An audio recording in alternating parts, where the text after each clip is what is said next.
Hey everyone, I'm Aaron Stiles. I'm here to talk a little bit about my arm balance technique workshop that I offer.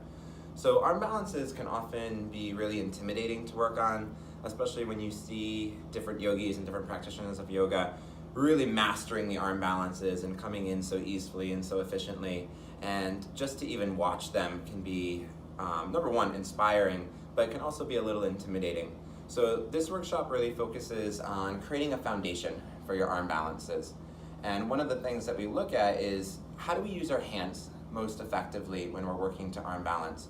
And we often think too much about the rest of the pose. We often think too much about where the legs are going or where the hips are going. And one of the most effective things for arm balances is trusting our ability to lean into it, to take ourselves forward to the point where we almost feel like we're gonna fall forward onto our face, but also learning how then to pause right before we fall, shifting forward enough and keeping the weight steady between the heels of the hands and the fingers, which we'll talk about a lot, and how do we use our hands to create balance.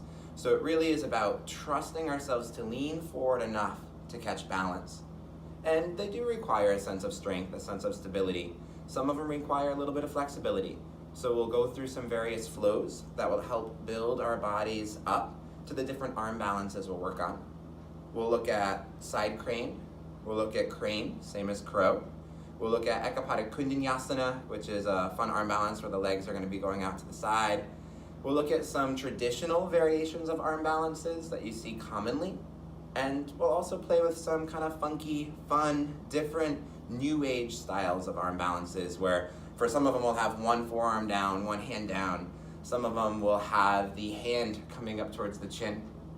And this arm balance workshop, the technique workshop that I offer, is not just for advanced practitioners. It's for anyone looking to come have fun, smile, build strength, build openness, build more body awareness, and will ground from the foundation up. So feel free to come no matter what level of experience you have with yoga. We're all gonna have a good time and it's gonna be a lot of fun. So I hope to see you there. Thank you for watching.